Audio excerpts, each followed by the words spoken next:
Hi, I'm Allie. Join me as I show you how we go from a little sketch design to the completion and the design process with it. If you want the materials, let me show you how. Click on the link in the description below to go to our website. Then click on the Add All Materials to Cart button. If any items are out of stock, don't worry. Just pick your favorite alternative from the options displayed. All right, now let's get started making our project. All right, so this is a little behind the scenes look at how some of the creative process happens. I had a note here that I was taking care of and on the piece of paper doodling and drawing, and I think, hey, this would look really cool as a cluster necklace doing some wire and stringing. Then I walk around the warehouse and I think, what materials do I want to use? I want this to be summery but also go into fall, so I have some turquoise rondelles, some big and small of the same thing. I have some white in case I want to add that summer pop in. I know I want it to be gold, but I also want it to have kind of an orangish flare, so I grab some of these beads. How many of each I'll use? Sometimes I don't know until I get started. And then I'm gonna string it on regular beading wire. So because I'm stringing it on regular beading wire, I've made that cluster, going back to that photo, have the look of big and small. I wanted a look of that cluster in the middle with those gemstones, and I am going to be using the regular beading wire to put it on.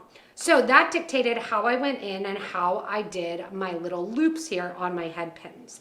I'm not sure exactly how many I'm using. I can always make more, but I was sitting there kind of clustering them up like this and thinking, how long do I want that cluster to be? After that cluster, I know I want some oranges on each side. How much do I want that cluster to be? I don't know, but I need to know. I know I need to make a couple more because that's not nearly long enough for the design I'm going for. So where did I start? I grabbed some head pins, and I know that these are short head pins because that's what I need. I don't want to waste a lot of head pins and materials if I know that I'm going to be cutting them off.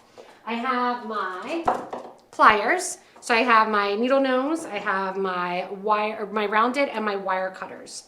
For the smaller beads, or for the bigger beads of those turquoise rondelles, I went ahead and I put an 11 seed bead after them. For the orange one, which is that orange fire agate, I'm just doing right away the bead there. The technique is the exact same, and I'm picking with these strands here, ones that are a little bit brighter orange, avoiding the reds. I'll bring that into a different one. And I'm gonna put them all on the head pins. What this allows me to do is to bead efficiently. If you want to just do one at a time, that's totally fine with you. Time is always a constraint in my world with 4 kids and a business, so I try to do things kind of efficiently. I was working at this in the parking lot of dance. All right, so once I have however many beads I want on, I'm doing a simple rollover technique. I'm not doing a coiled eye pin, and I'm not just doing a regular eye pin. I'll explain why. So I know just by judgment that I want to make tiny loops, and I need to cut off a little bit of my head pin. What I'll do sometimes is actually mark that in black with a Sharpie marker. Keep that little extra because that's helpful for you when you get ready to do it. And I'm just going to take this, I'm going to look at my eye pin, and I'm going to create this by doing a rolling technique. I'm holding that wire, which is about a ½ inch here, and I'm going to make my loop about this size. So that's going to be the size of the loop. If I hold bigger, that's going to be a bigger loop. I don't need a bigger loop. I'm going to take this and I'm just going to start rolling. I'm going to open my hand and release and let that kind of release around there. And then I'm going to keep on rolling until I have about 1.5 times of that coil roll.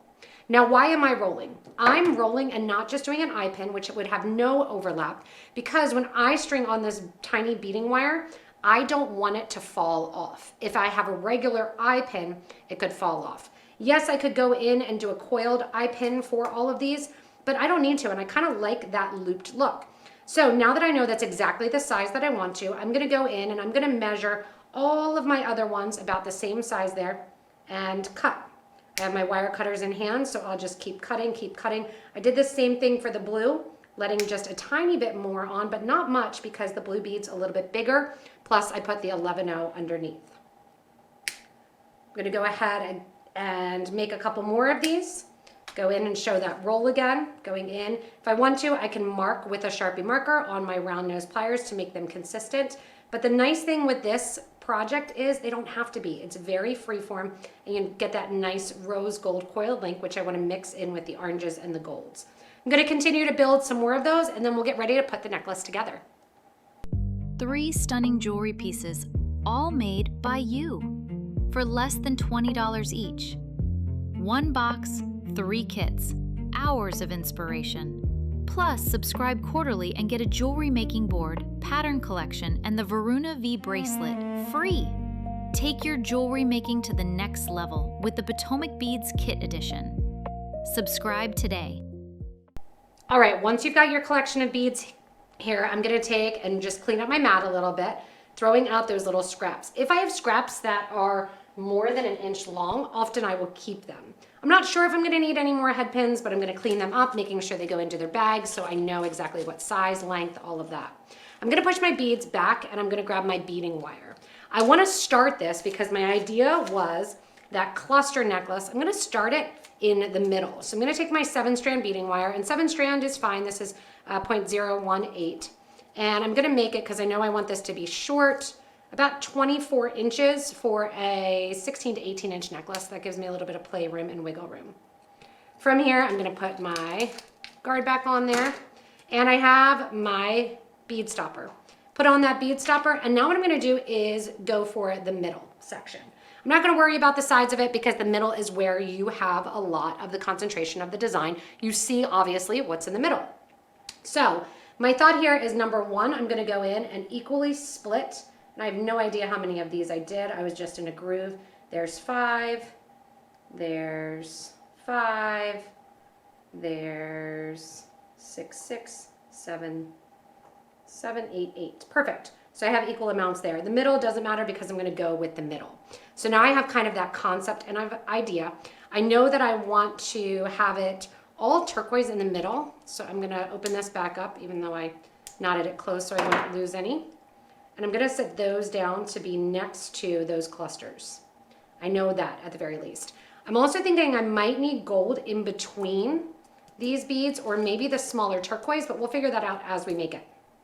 I'm gonna pour these out because those wires, I want it to go kind of over and not just show a lot of wire. So the first thing I'm gonna do is group up and see what it looks like with all of these orange fire agate. Put those all on. And again, we did this coiled, or the turned over repeat eye pin, because we don't want those falling off. So that's my first little section here. You can see me pushing them together to see how that's gonna look. Is that enough? Do I want that to be? I think it is. But what I'm going to do actually is get out some more of that fire agate. And I'm gonna put an additional fire agate bead after it to kind of work to squash it. And then I'm gonna do the same thing on the other side, but not worrying about it right now. From here, I'm gonna go into the turquoise. And I'm pretty sure I want a turquoise bead before the turquoise. And I'm gonna line these up in the middle to see if that's how I want it to look. You can see the turquoise has that turned over look as well. And what I contemplated with putting the seed beads underneath, do I need seed beads in between, or will you not really see them? I think I'm not really gonna see them, so I don't think I need them.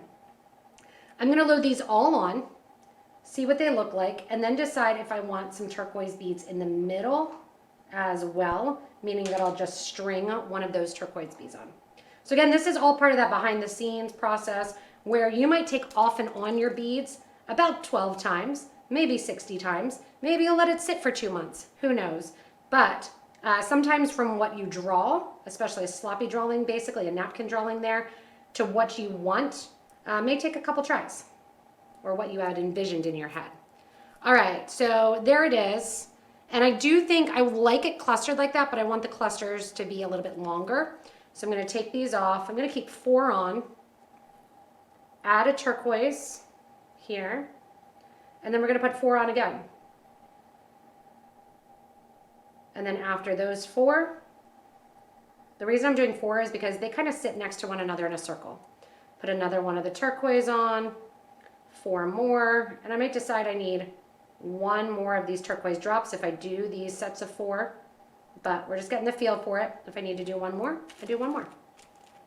Put another turquoise on, we'll put the 3 drops on. Again, I'll do a 4th if I want to make it balanced. I'll put 1 more turquoise on, and then see what this looks like. Yeah, much better. So see how that makes it longer? They kind of have more movement. That's the look and design that I'm wanting and getting at. And honestly, I don't even care that there's not a fourth bead there. So I'm probably not even gonna bother because it doesn't affect the look.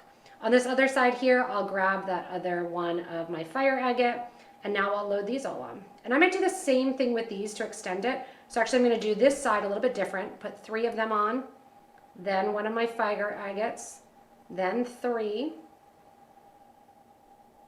then a fire agate, then I've got 2 more left, and then a fire agate.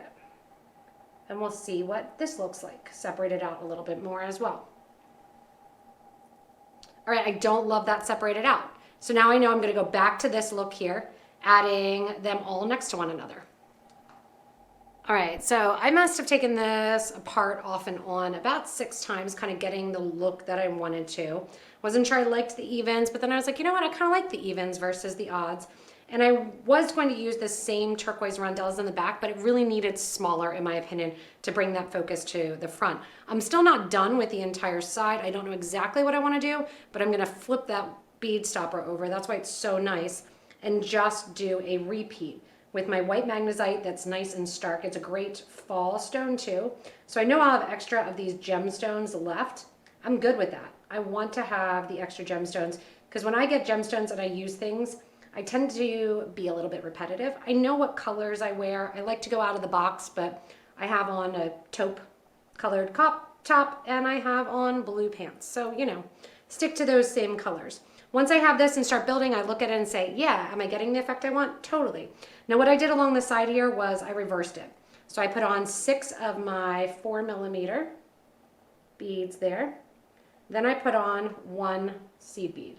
And it's amazing sometimes how that little bit can go a long way. Then I put 5 on, and then 1 seed bead. And you get the pattern here. Then I did 4. You can see I'm pinching here on the beads, taking them off the string. So because I'm not putting any spacers, it makes it faster to bead. Putting those on.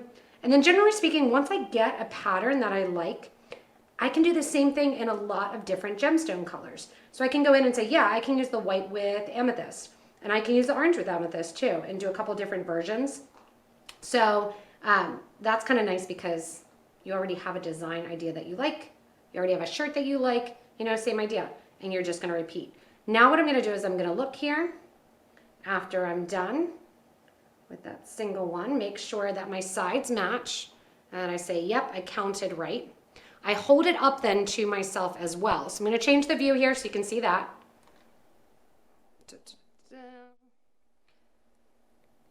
I hold it up, and if I know that I'm going to do, I know green screen, it kind of disappears. If I hold it up, I should take my other necklace off or hide that so I can get an idea. Do I want it to hang down here? Do I want it to be short? I want it to be short. So then I kind of measure how much do I have in the back, or I can use an extender chain. So I'm going to go back to the other view here. And now here's where I go into kind of the mode of, does it really matter? And I don't think it does. So I'm gonna just put a bunch of gold seed beads in the back because I'm thrifty. I like to use my more expensive items in the front, and in the back, I'll use these gold beads. 1, because I like the look of that going from bigger to smaller. 2, it leads nicely into an extender chain. If I wanna use an extender chain as well, that the chain into the seed beads looks nice. But really, it's that cost savings. I'm not going to see it. I wear my hair down a fair amount, only up when I exercise or when I've neglected to shower. You know, everybody knows that. And we're going to switch this over, do the same thing on the other side, and then I'm going to show you guys how I crimp. Okay, so I've got all my beads strung, and I'm going to use up one of my Clasp Garden clasps that I was playing around with, and I used a resin, dropped in a little bit of dye, kind of swirled it up. It looks like amber and it's been sitting here forever. I think it looks nice with the front, so I'm gonna use it. Now, one thing that I love to do is I love to clean up before I crimp. And I clean up as I cook too, because I realize somebody's gotta clean up eventually, and that's gonna be me. So if I take the time right now, I try to knot my gemstones, put them back in the bag so I know exactly if I need more, what those item numbers are. It helps me to take inventory and stock and gather all those little extra beads here. I cut down my cords if I have my string. And that way, again, just kind of ready to go.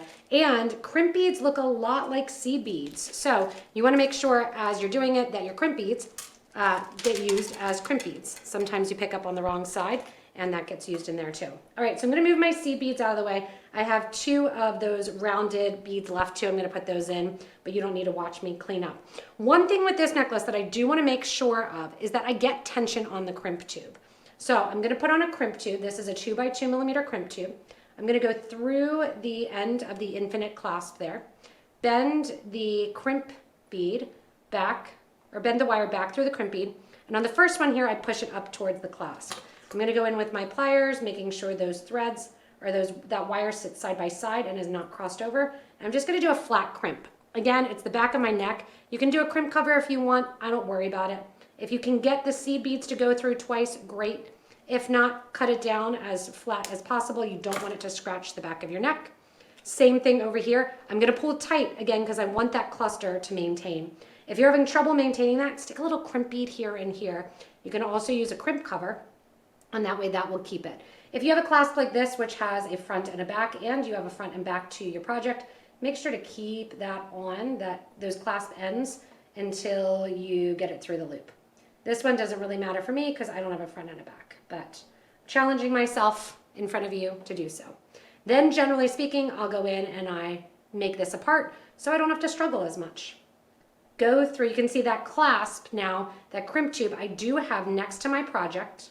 I'm feeding the extra wire through, and instead of pushing the crimp tube up towards the clasp, I push it down because again, I want it pretty tight, and then I'm gonna grab the extra wire with my pliers, pull it through that loop, so that way I can see a little bit of wire, but it moves along there, going in and squeezing that crimp tube, flattening it out, making sure it's really, really flat. Go in, cut it short, and that's it.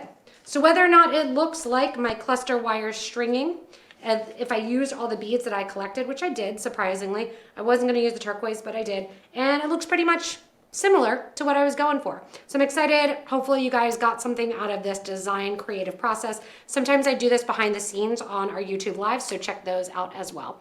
Thanks so much for hanging out, and yeah, this one's fun. Thanks so much for joining me in this little behind the scenes video of creating this sketch and making it into a necklace. It's just that tips and techniques, how you go in and how you mix things up and match things up. We have a crazy selection of gemstones you can do this with, so look below the video to the links there to get those to shop with us online. As always, thanks so much for watching, and stay tuned for more inspirational designs.